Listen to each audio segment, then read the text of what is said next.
Hi, everybody out there in Facebook land. Paul Sterling here, and this is take two on a really important topic. And I got a lot of feedback from people, so requesting more and requesting some deeper distinctions. And this is all about every relationship has issues. Every relationship has upsets. Every relationship has misunderstandings and difficulties and differences, and sometimes conflict, and sometimes crisis. And especially now with COVID going on, and here in California, we had the wildfires and still have some wildfires. People are under tons of stress. So it's how do we deal with conflict and misunderstandings and upsets? It will either bring us closer together if we can meet it with courage and compassion and curiosity, or it will drive us apart. And the person that we love the most will start feeling like an enemy rather than an ally, and one that we need to defend ourselves from. So today is going to be a dive into that. And if you could type in where you're listening in from, and as I cover key points, it would be very cool for me. It feel interactive because I'm the only host today. A lot of times I'll have somebody co-hosting with me. For some reason today it's just me. So it will feel much more interactive if you could respond and type in the comments. Let me know where you're coming from and what would be helpful for you today. So I'm going to dive in here. Again, Paul Sterling. I am the best-selling author of Argue Less, Love More.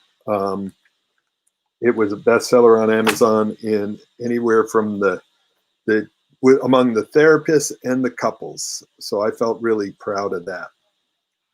Today, what we're going to do is dive into some tools that are at their best when you're at your worst. So hopefully grab a piece of paper and a pen. And here we go. I'm going to share my screen, and I'm going to be writing on this thing at the same time.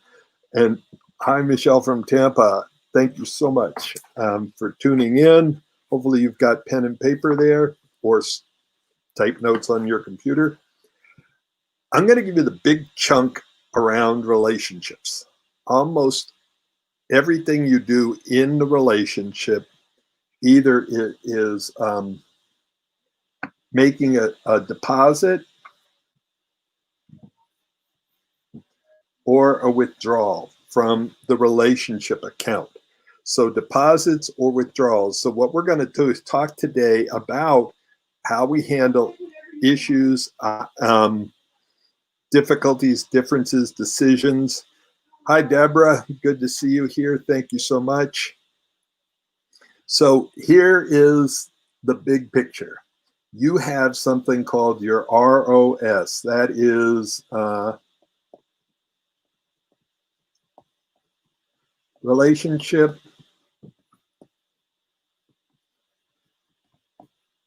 operating,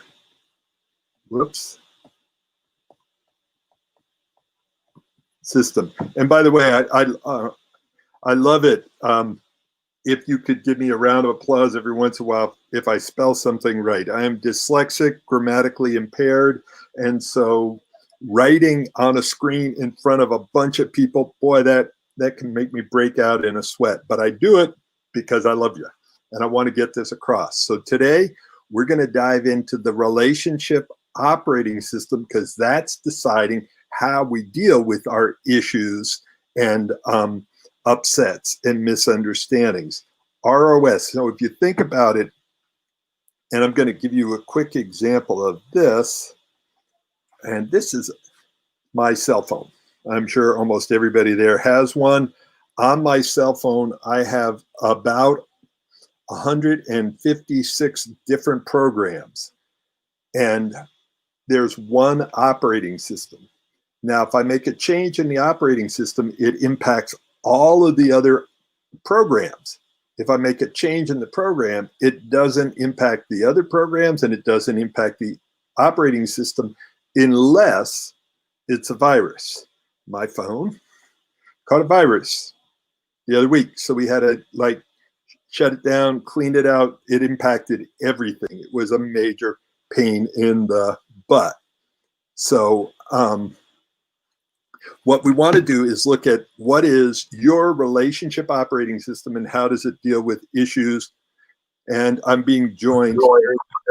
You're on. I'm going to mute you because okay.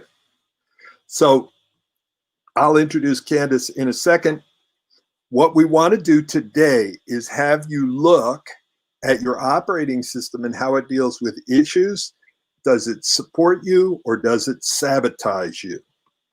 And this is an overwhelming screen. So maybe, you know, if you take a picture of it, you'll be able to go back and look at it. And we're going to dive into one area.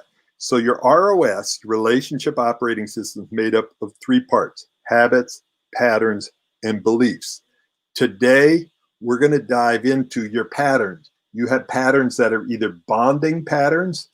Bonding patterns are patterns that bring you together, or you have painful patterns that pull you apart.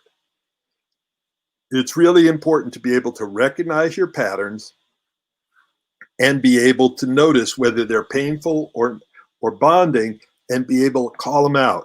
And I've been doing a lot of this work recently. I have been diving deep into the work of Sue Johnson, who wrote the book Hold Me Tight. And I highly recommend it. So Candace, I'm bouncing over to you. I'm going to actually unmute you and maybe you could say hi. Candace is one of our fellow love coaches and a friend from the East Coast. So I'm coming to you from Carmel Valley. Candace, tell us, introduce yourself. Thank you for having me here, Paul. Hello, Facebook world. I am currently living in New Hampshire, and goodness, yes, I am a fellow love coach. I have been on this path of pursuing my capacity to have the most amazing life I can in a multitude of ways since the age of 21.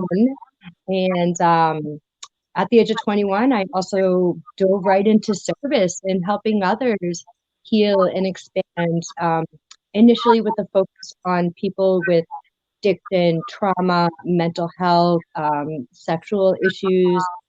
And since then, just grown and expanded into so many areas of finding what works. And today, as I sit here, I'm feeling like a relationship mess. I behaved in a way today that I'm not proud of. And I'm walking that line of trying to be humble and not ashamed. There's so much. It's hard because there's so much amazingness going on in my life right now.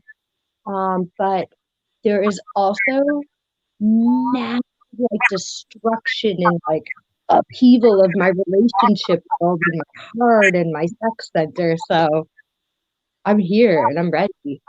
You got the tool.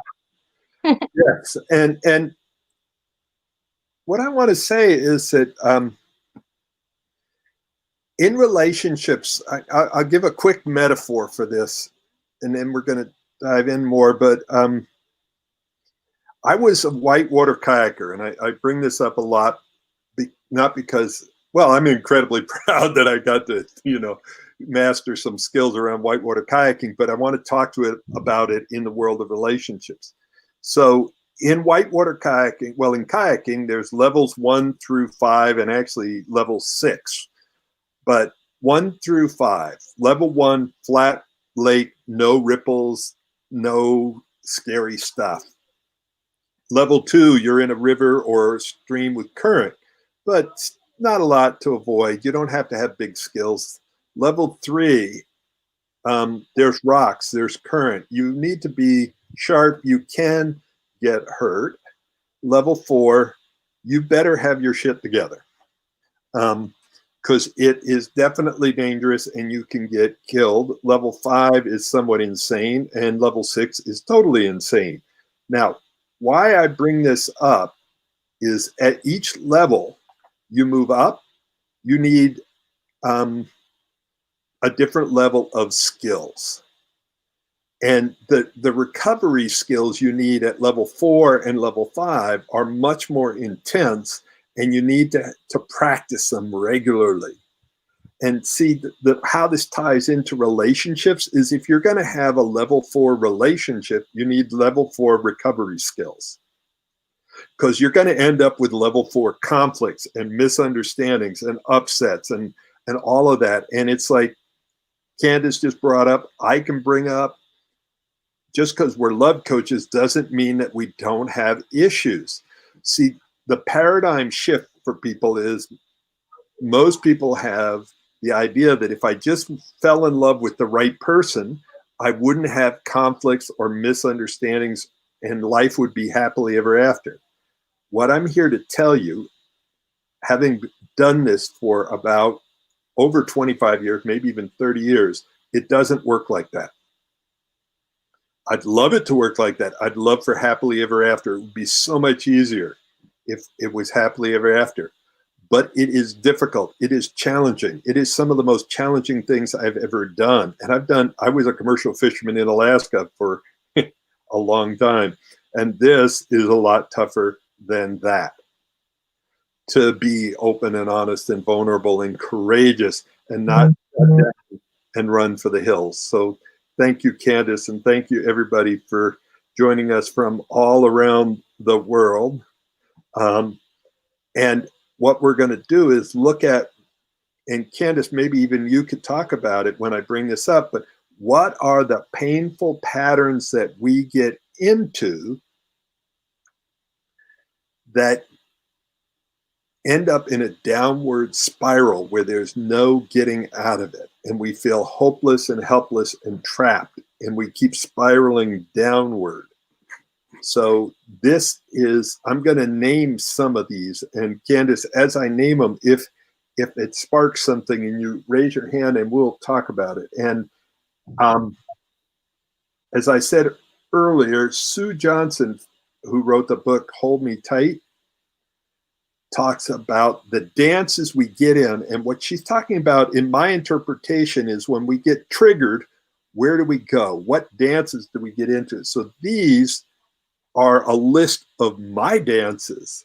I've been really, it's not like I'm saying this is somebody else's. This is my dances with my partner. And I'll start with this one. We have a dance called the Who Started It game.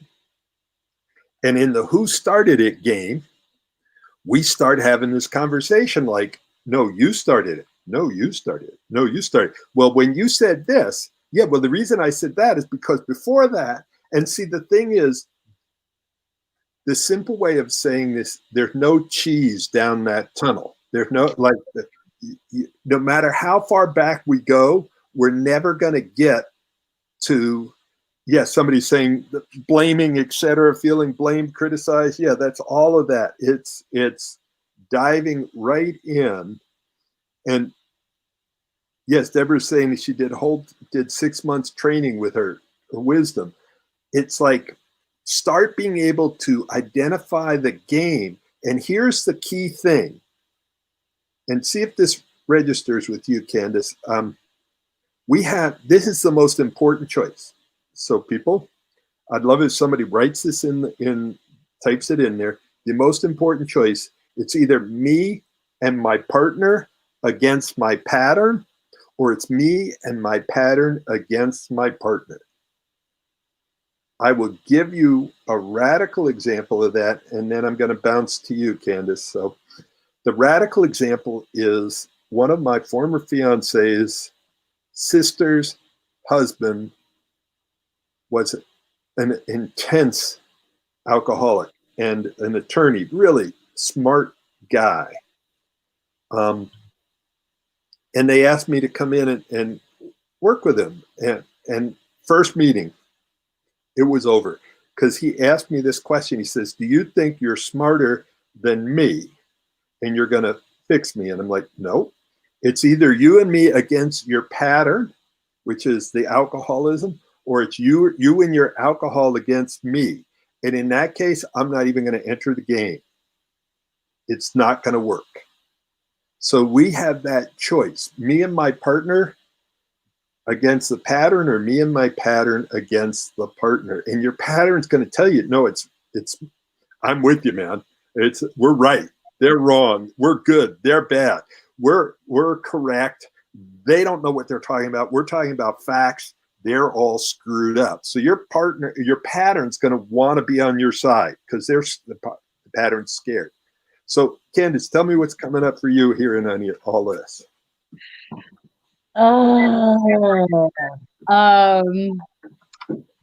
Lots of opportunities for myself. So one of the patterns I've been noticing that it's something I thought I worked on, but it's here again. It's like still coming together. So just bear with me as I put the words together.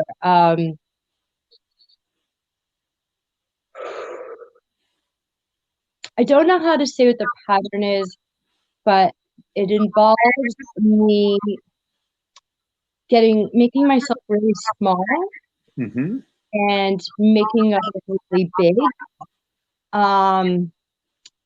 And really, to save the relationship, I will dishonor my needs because they need this, and I really care about the relationship, and I think the relationship will be okay if I give them what they need. But my needs still just didn't. They got lost somewhere. So my needs don't matter dance. Yeah. As you say it out loud, I'm just like, can I go hide now? And see the thing. Thank you, Candace. And here's the thing: when you start to name the dances, and I've got a bunch of them, it's a little bit embarrassing. The more accurate it is, the more vulnerable we feel. And so it's like, and to be able to, with your partner, be able to say, oh, here's the dance that just came up. So it's not, you don't end up getting in the dance and attacking your partner. You're like looking, going, oh. So, and if people, as I go through these, I'm going to go through a couple of more. And as you figure out your dances that you do, if you could type those in and share them with us, because the more you share your dances, the less power they have.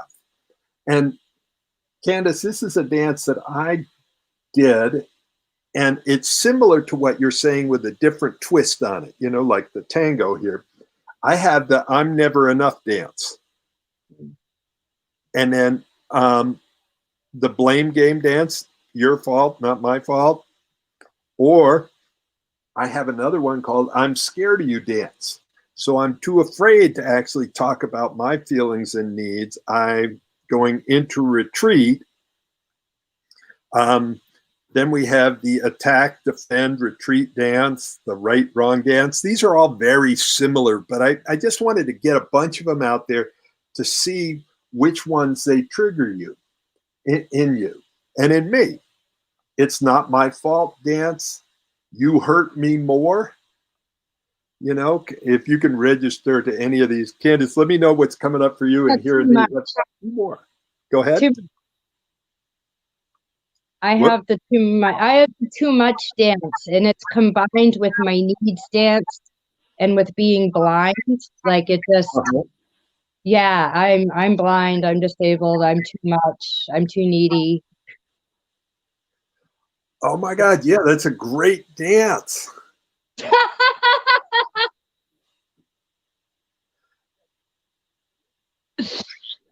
Oh, you make it sound lovely. Oh. See, it's like the first part about dealing with it is being able to laugh at it. At one point in my life, here's me being totally vulnerable. I had the I'm not good in bed dance. And so once you have that dance in place, it almost doesn't matter what you do. That's that's like the belief that you hold over it, and no matter what you do, it's I'm not good enough or I'm too much or and you're not going to get not blind, at least as far as I know. I mean, I don't want to put a limitation on there. Hell, there might be a healing on there, and that would be cool. Not right now. But then it's like, it's almost being blind means something. That's a part of the dance that becomes painful, is it means the meaning we give it. So I'm going to cover a few more of these, and then we're going to go to the bonding. So our patterns are either bringing us closer or driving us apart. And I started this whole presentation with this concept, this big picture. Almost everything we do in a relationship's either making a deposit or a withdrawal. And Candace, what happens when you make too many withdrawals at the bank?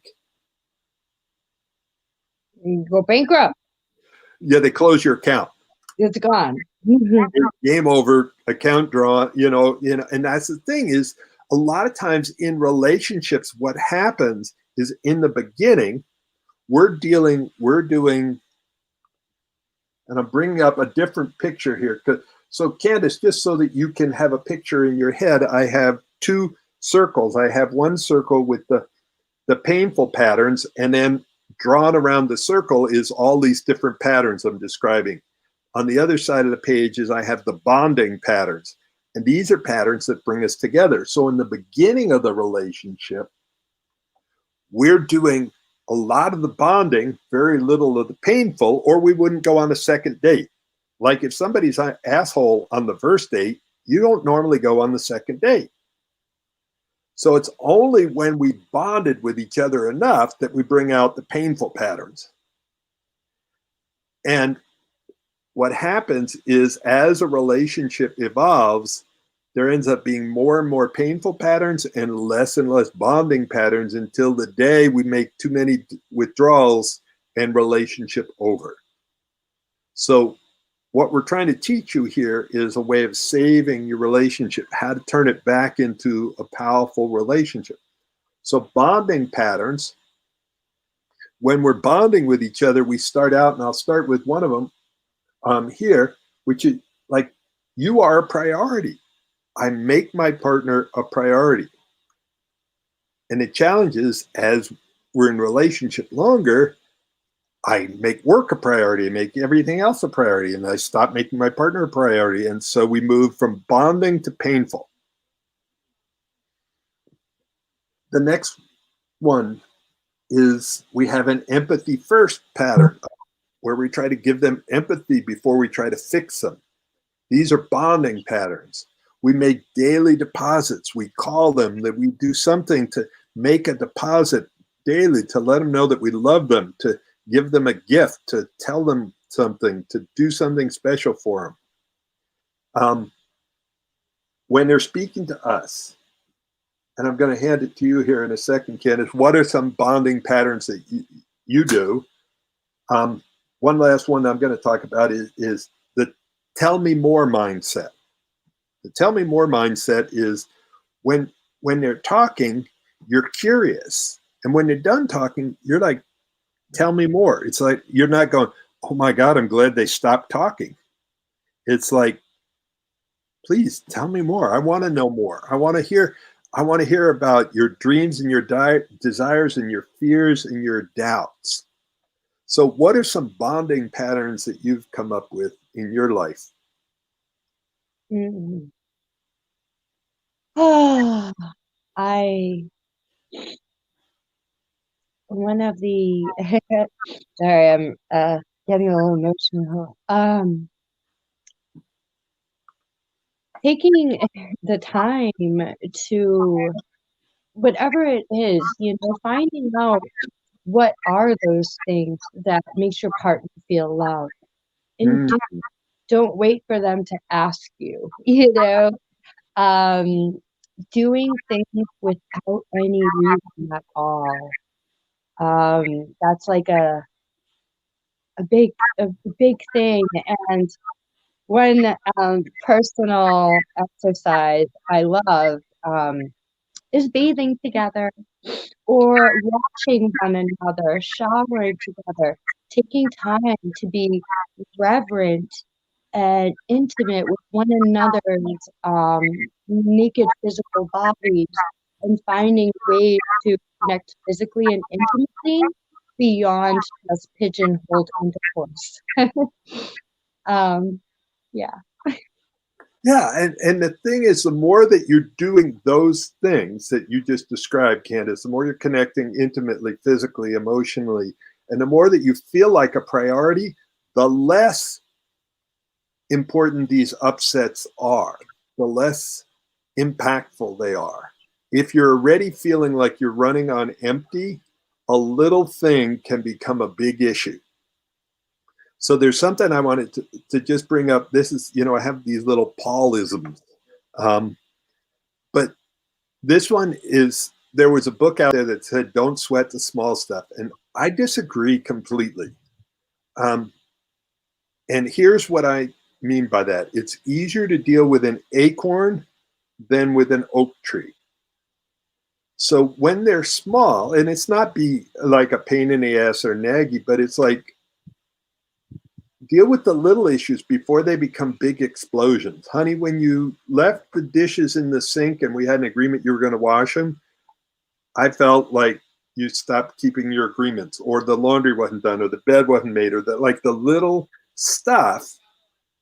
If you overlook it too long, you end up resentful. And then something totally tiny ends up in this huge ass blow up. So it's like, sweat the small stuff, but not in an angry way, but just go. And I have a code. We have a code together here in the house. It's like, I have an acorn.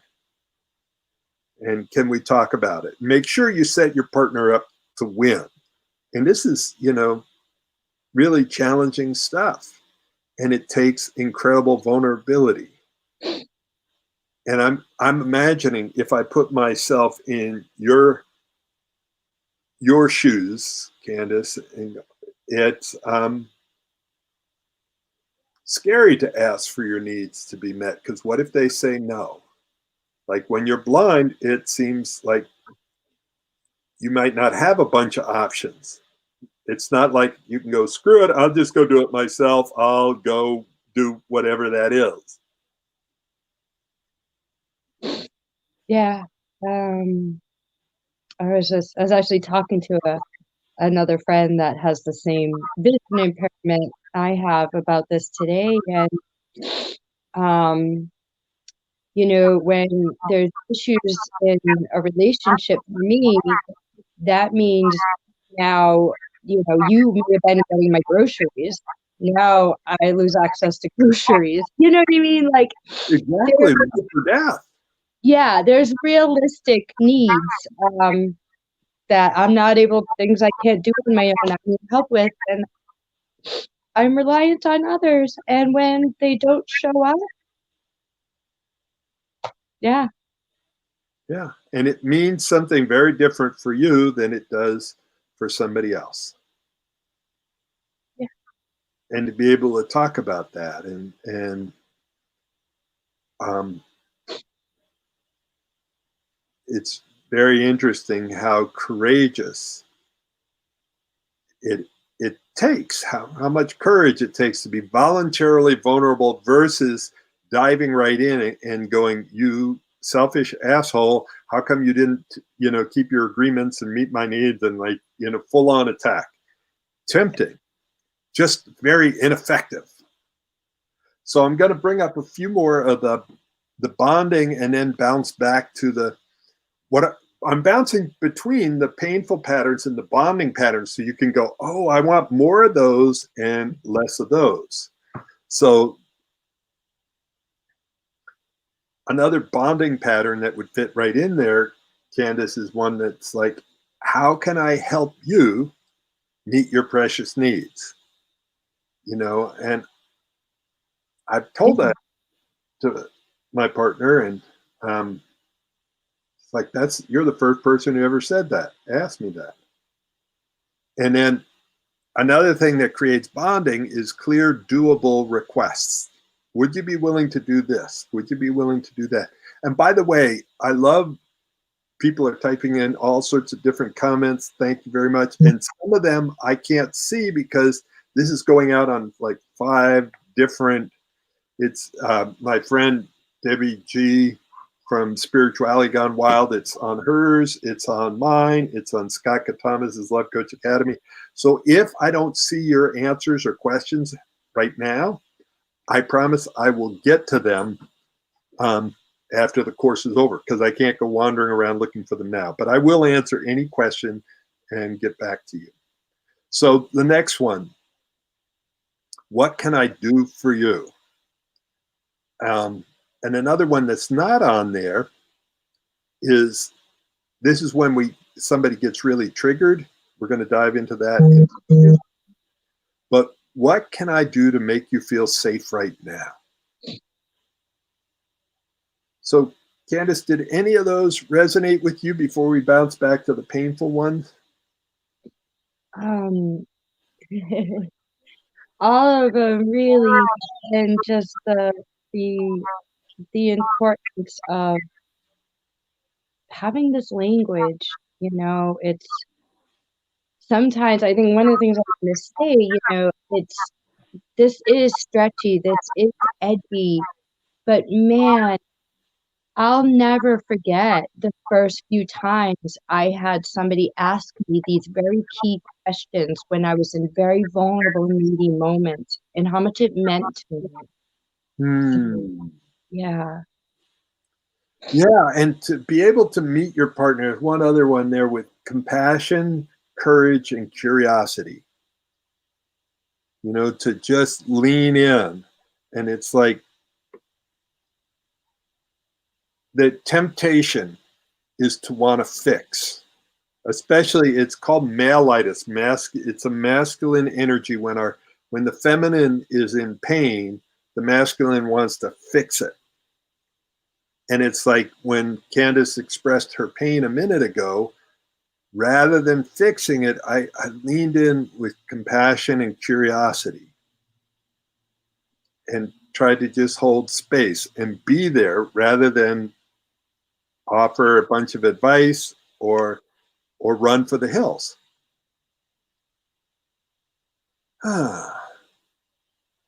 So I'm going to bounce over, Candace, to the painful patterns and talk a bit more about those and see which ones, if any of these other ones, resonate with you. One of them is a conversation stopper. I can't talk about that, where, and I'll be clear, there are days when I'm in a lot of pain, or I'm overwhelmed, or I'm tired, and I'll say, I can't talk about that right now. But I will try to get back to it. So I'm learning how to take care of myself without shutting my partner down, but setting us both up to win. Another painful pattern is the "you hurt me more" dance. It's not fair dance. You don't understand me. Retreat, collapse, collapse. And the last one, which my brother just told me about, which is asking as if I can't have it. So it's almost like that one there, Candace, would be like asking you, making a request with the assumption that you won't do it and I can't have what I really want. So I'm already upset in the way I asked the question. So did any of those resonate with you? A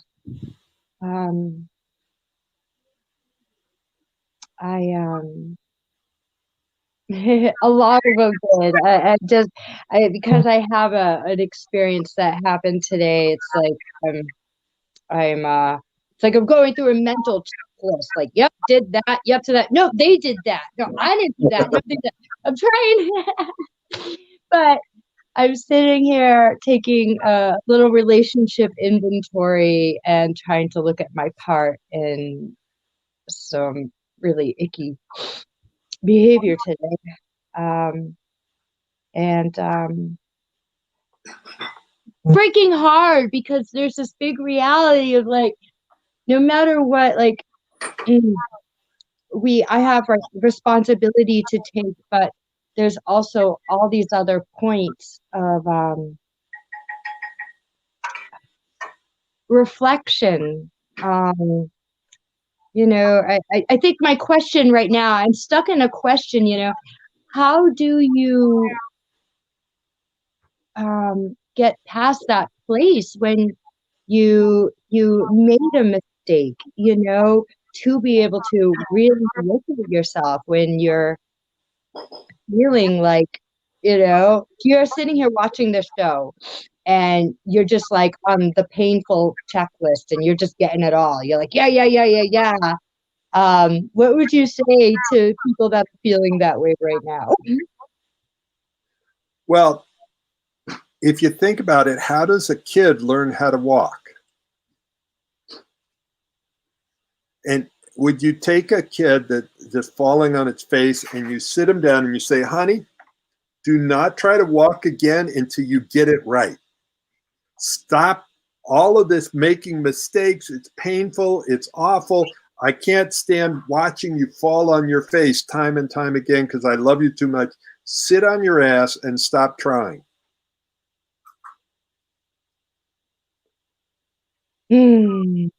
Buckminster Fuller, who is one of the most brilliant people that I ever got the chance not to meet, but to read his stuff. And it's like the way he describes it is make a mistake to the left, make a mistake to the right, make a mistake to the left, make a mistake to the right. Keep falling forward with compassion. The thing that most people don't get is that to have a remarkable relationship, you need remarkable relationship skills. It is not easy. It is not obvious. I have clients that are doctors, lawyers, literally a rocket scientist, a rocket engineer, computer wizards, people who have millions and millions of dollars. If they could have bought relationship skills, they would have nailed it. The challenge with it, the beauty and the pain of it is, like, the only way to get in shape is to kind of go to the gym or go to yoga or you have to move the body. And to get in your relationship in shape, you have to continue to be in the game, and to learn, and you make mistakes and then you get back in and you go, honey, wow, I screwed that up. Boy, I went into reaction. Look at I went and did the dance. I'm right, you're wrong dance. Or my needs don't matter dance. Or, what's the whole, you hurt me more dance. Or you started it. And all of these dances, it's like you start to look at the dances and you've got to decide at some point, it's me and my partner identifying and challenging the patterns, or it's me and my patterns against my partner. And boy, have I been on both sides of that.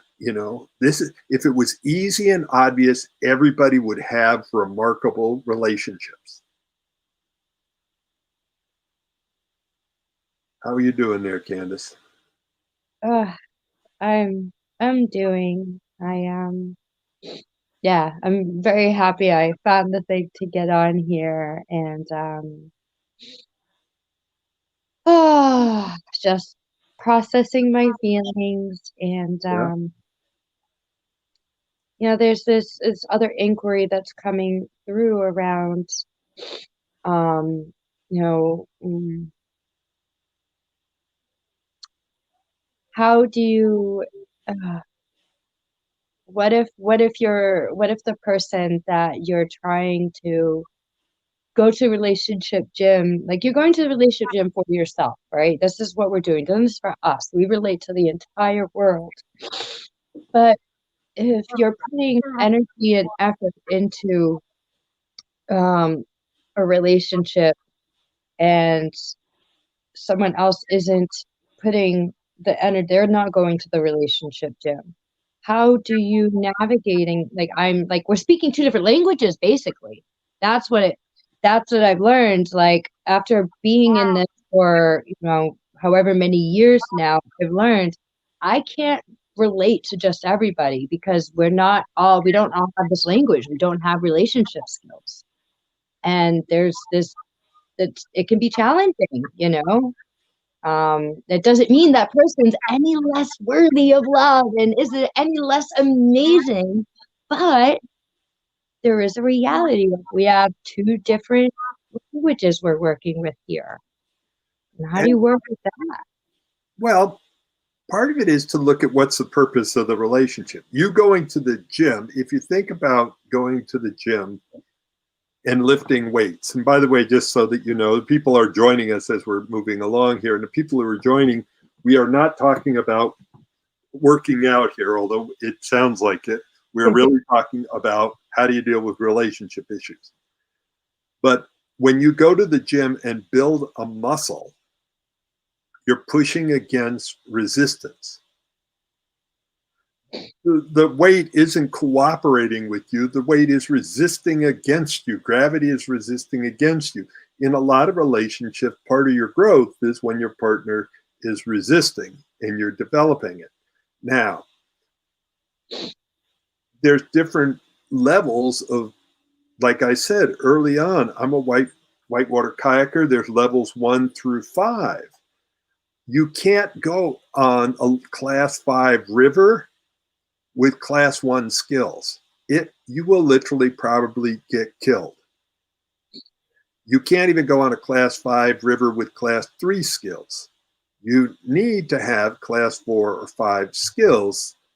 What that means is, in a relationship, if you're going to talk about tough issues, if you're going to really have intimacy, if you're going to have open, honest conversation, if you're going to face challenges and be vulnerable and courageous and curious, that's like a class 4 or 5 relationship.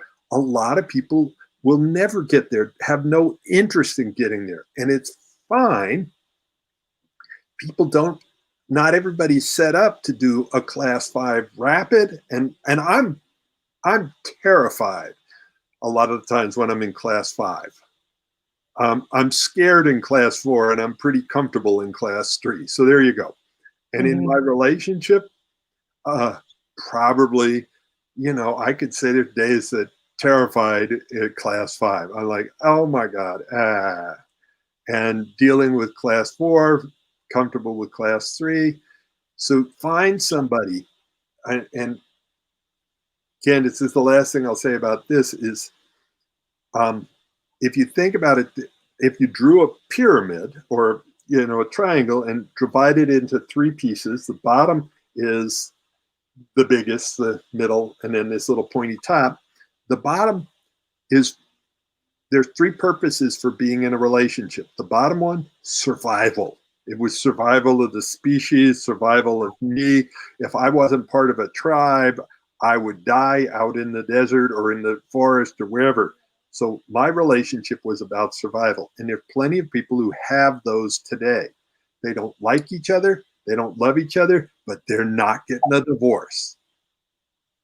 It's all about survival. The next one up is about comfort. So this is the relationships where you can tell it's a comfort relationship. They'll probably have an affair and cheat before they'll have an open polyamorous relationship, because open polyamorous is uncomfortable and it's really confrontive and it's telling the truth, where cheating is you're going behind, you're not having the uncomfortable conversations. So that comfort zone is about don't rock the boat relationship. The third one at the very top of it, and it doesn't make one better than the other, but this is, I think, Candace, what you're talking about, is the personal growth relationship. And when you have been working on yourself and studying communication and studying intimacy and studying all of these tools, you move up there. My divorce came from me being somewhat in the personal growth realm and my partner being in comfort. Like when we went to Hawaii, my idea of a good time was to go on a fire walk with Tony Robbins, who ended up becoming my mentor, my teacher, my boss. I ended up working for him. And for her, a good time in Hawaii was sitting on a beach, reading a great book, getting a suntan.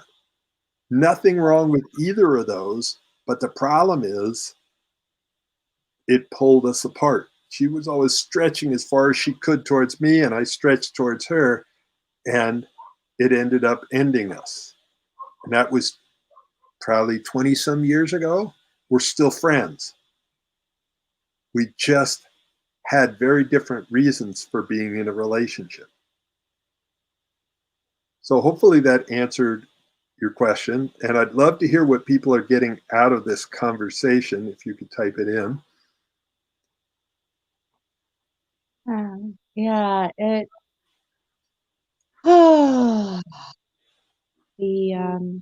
the reality of us just being different, and it's not a matter of right, wrong, good, bad, one's worthy, one's not, it's up to us to decide, and we are all privy and at right in that choice to who, where, how, and when we want to share our love. Yeah. And get to the place where you start talking about what precious needs of yours are getting met and what precious needs are not getting met. And thank you, Virginia, who says she's getting a lot from this conversation. So I'm going to go down to, and I'll tell you what I just brought up, because I just brought up a different slide, Candace. And this is the three different ways that we can deal with a trigger or an upset. And down here along the bottom, so again, it's a triangle. And Candace, you've heard me talk about these before, but along the bottom is the reactive line. And on one side, on the left-hand side, is collapse. And I noticed that was my pattern. When I got triggered or reactive, I would collapse. Some of the times. Other times, I would go to the opposite side, the bottom right-hand corner, and I would get combative. So collapse or combative, both of those are reactive. And this is the, let me see if I can type it, draw it in there. Trauma, drama line. So based on our past, and I spelled trauma wrong, but based on our past, and especially in whatever environment we grew up in, I grew up in an environment, and I was just talking to my brother the last couple of days. I grew up in an environment that was incredibly, or could be really violent and oppressive. And so if I tried to stand up for myself against my brother, he would beat me until I collapsed. There was no like halfway there. Until I physically, emotionally, mentally collapsed, he was not happy. He was very combative. So we look at that, that's trauma, drama response.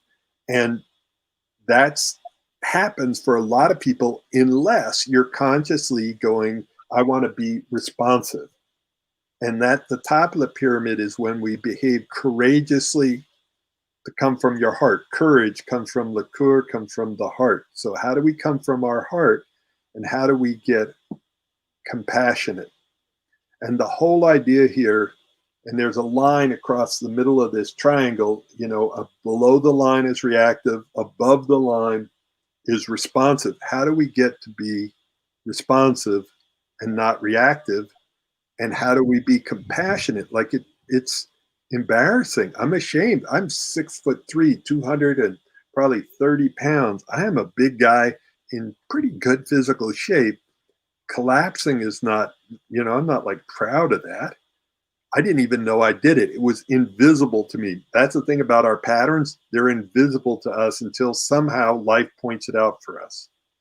So which one do you connect to there? Collapse, combative, or courageous? It depends on the issue. I feel like I did all three today, but the area where I'm, 'cause sometimes I feel like I can collapse out of self-care, like Mhm. just hold the phone, like, but the combative, that's a place I'm like, I don't like it when I go there. I can be a little okay with my collapsing. I'm totally down with being courageous, but yeah, the combative thing. Yeah, and I look at my dad was very combative, and if I look at his trauma and drama from growing up, it made sense. I mean, the thing that he said many times was the best defense is a strong offense, and he grew up pretty poor Irish in New Jersey and moved to a lot of different schools, and he had to be tough. And so he thought he was passing something on to us. It was no fun at all to be around that at times. And he had a huge heart. I don't want to paint him like one sided. So the idea here is if we want to be, if we want to meet issues, like this whole thing started with every relationship, at least that's older than a month or two, has issues, it has upsets, it has conflict, it has arguments, fights, crisis, decisions. There's a whole bunch of stuff. If we want to meet those with compassion and curiosity and courage, it's a muscle that needs to be developed. We need to like learn these methods and practice them so they start to get ingrained. And don't try to do it the first time that you're learning these things. Don't try to do it in the middle of an upset. Go, oh, I'm going to try some new skills. And just so you know, my cat just got off my lap, and it's like as he left, all his hair went over my face. I'm like, okay. So we're starting to wrap this up. Virginia said, Me Too parents didn't allow you to speak. That was an interesting thing. Thank you for saying that. That makes sense. My parents did allow us to speak. My grandmother, that generation skipped it because my grandmother said children are to be seen and not heard. But my parents said, no, not our kids are going to be both. So let me just see if there's anything else I want to. Yes. Oh, this is the last part. And then if people want, if you want to take this on, what I recommend is you go to argueless.lovemore.net/clarity and see if you qualify for a breakthrough session. And a breakthrough session, I'm doing short ones, like 15 to 30 minutes. And what we'll do is get clear where you are, where you want to go, and what is in the way. Because the reason people have a coach, somebody like Candace, somebody like me, is because you do more when somebody's holding you accountable, when you made a commitment outside the relationship that you're going to show up and go to the gym, you're going to learn the tools. Because if you want a remarkable relationship, you need remarkable relationship skills. And if they were easy and obvious, you could just go to Google right now, type in amazing relationship skills, read a book, and be healed. Bam! No problem. The problem is they're not that easy. They're not that obvious. And you have been conditioned, all of us have been conditioned, like for 30, 40, 50 years of doing it the old way. So changing your habits, that's what we're talking about. Changing your habits, interrupting your patterns, getting a new set of beliefs in there that support you rather than sabotage you. So the last thing I'm going to say, and Candace, I put up another slide here, and it's the 3 levels of being triggered: alert, alarm, attack. And it's really important to know what these are. Alert, that's the base level. Alarm, attack. When we get triggered, we start at a little trigger. We're at alert, pay attention, could be a problem. Like if you're laying in bed, you hear something in the other room, alert. And then if you hear footsteps, your body goes to alarm. Ooh, this could be dangerous. I got to pay attention.